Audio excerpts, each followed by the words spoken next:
the wisdom that comes from emotions. Like with anger, something needs to stop. With sadness, you're grieving something. What needs to be simply grieved? With fear, we're scared about something. So what are we needing to face directly instead of just running the opposite direction?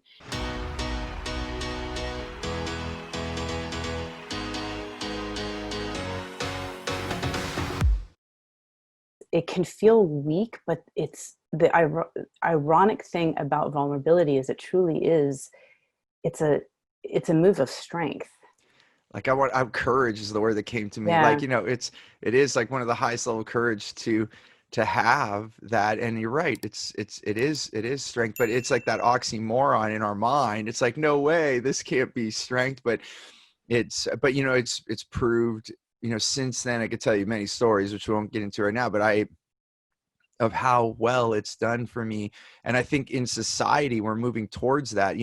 If you think of a continuum from privacy to transparency, vulnerability fits in there because, as we become more transparent and more vulnerable, I believe we have so much more to gain. And really the word together comes in because then we're including ourselves and go back to consciousness. We're including our consciousness in the team at a higher level instead of having walls, barriers, shields, armor. Like how I look at myself now and I'm like, oh my gosh, how much work was I doing because I put all my armor on so you can only see the parts of me that I want you to see.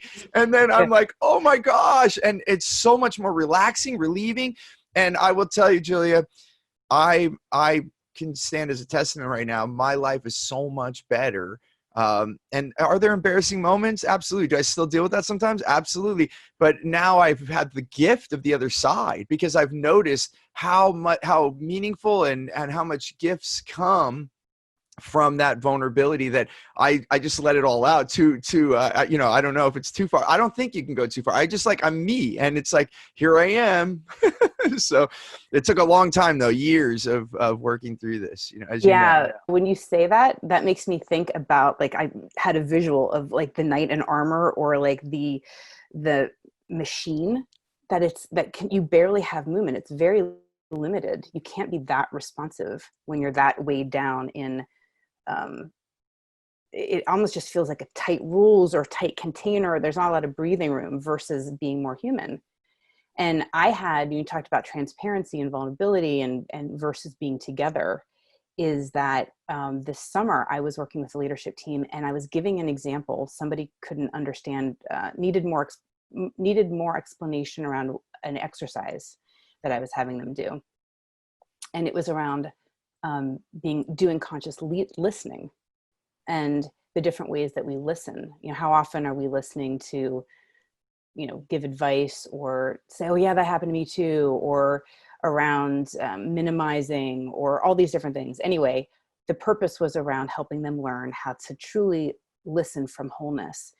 As I was giving my own personal example, I got emotional, like tears, my voice started shaking, tears came to my eyes. I'm in front of a whole group. And I stopped. I stopped. I regained. I said, let's take a deep breath. I'm okay. You can breathe with me. But then what ended up happening is I stepped away from that and I kind of hid. I didn't reach back out to my client for months. And when I finally did, I did a clearing exercise with him. I shared, this was the fact. This was what happened. This was the thoughts I had. These were the feelings I had. I've been avoiding you. And by the end of the whole thing, he ended up being like, I want to hire you to do executive coaching. I want you to come back in and work with my team all year. I want to do another offsite retreat. I wasn't calling for business. I was calling just to reveal. And it ended up creating this closeness. So it's just another reminder to me as a personal teaching that vulnerability and authenticity is part of being conscious and it's part of being a leader in your own life. Like, own it. Just take responsibility and create what you want. One, just amazing. Just in that moment, I just want to congratulate you for even being vulnerable right now on this podcast and revealing that and being open to that.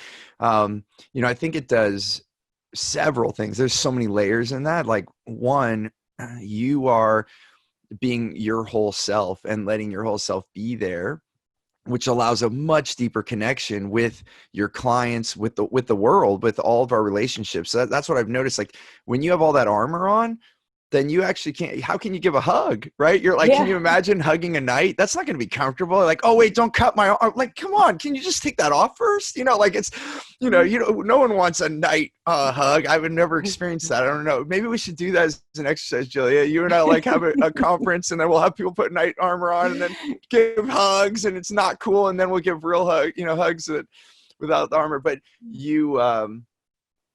it's a growth moment for you and the client.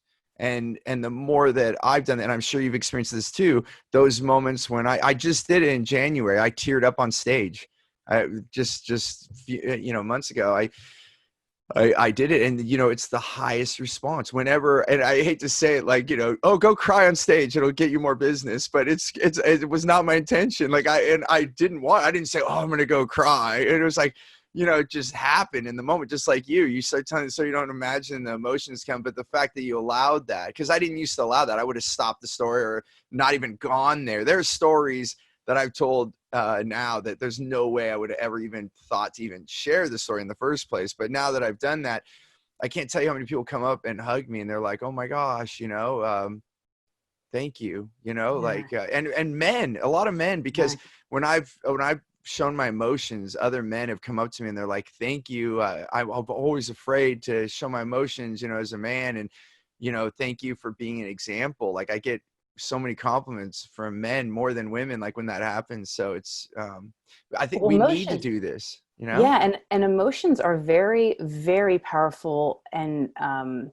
powerful tool to use as a leader. And that's one of the techniques that I bring in the work, which is around naming being able to sense what your emotions are. Conscious Leadership Group does this amazing module around emotional literacy and emotional intelligence, and the wisdom that comes from emotions. Like with anger, something needs to stop.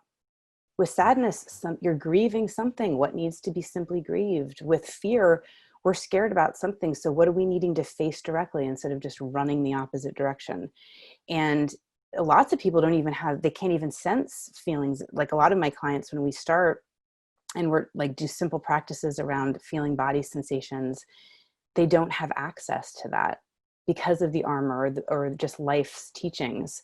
Right. And, women can sometimes get misconstrued or have the reputation of being emotional, which isn't necessarily true. And, there's wisdom in the emotions. And then how do we help both genders, all genders, talking about emotions from a place that is useful and being able to simply say, because it's not just about crying on stage.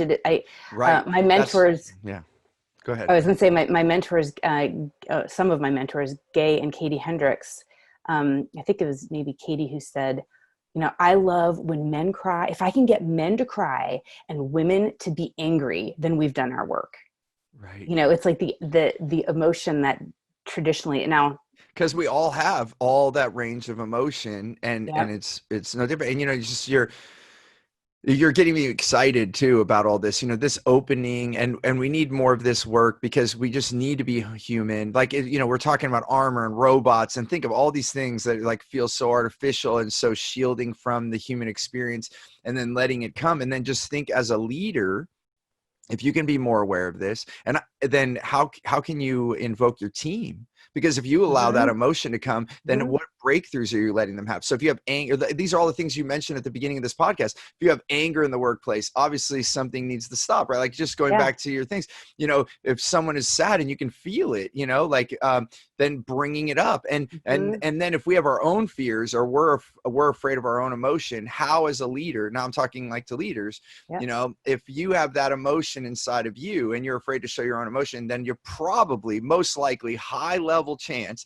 that you're not going to bring it up with your staff, because you're going to be afraid of getting in that swirl yourself, thereby letting this continue to manifest inside our workspace instead of doing something about it. And it brings me back to, if we want to do anything as a leader, or we want that in our workplace, we want it to be better, we have to start with ourselves. How can we not be an example, right? And how do we deal with these emotions that is in a way that's not cutting, it's not adversarial, it's not violent, it's not attacking, it's not blaming, all these ways of not putting guilt or shame, because that's how they get abused. And that's often where then, like, even a leader thinking, why would I want people bringing up anger or fear or sadness in my group? That's only going to like lead to a nightmare or a cluster or whatever. But that's not true. I mean, there are ways, and it's simple techniques of just simply being able to know a feeling, and then to have the emotional literacy and intelligence. We put so much focus on the mental intelligence, what you know, and expertise. But, emotional intelligence is this like Jedi superpower that makes leaders just so impactful and authentic and effective. So it's amazing. The more that we let, and some people call it the heart, right? And it's so much more. Feelings are so much more than the heart itself, the thing that pumps blood through our body. But it is a driving force of life, right? Because without that heart, we will not live. But so if you call it the heart and the mind, just for vocabulary here, you could call it whatever you want. When that is aligned, this is my experience, when that is aligned, when my feelings are aligned with my logic, then that's when the most power comes from me. When I ignore the feelings, or if I ignore the intellect, that because that's where the awareness comes, then neither are as efficient. Hey there, I want to give you something really big. It's called Clear Path to Customers. It's the way that we get the right language to get the right client. I like to call them your wow clients, so that you can have more results, more revenue, more raving fans, and more referrals. And I want to give this to you absolutely free. And all you have to do is go to stevenapolitan.com to check it out, or you can look at the description here. We'll put the details there. As always, remember, choose gratitude and create freedom.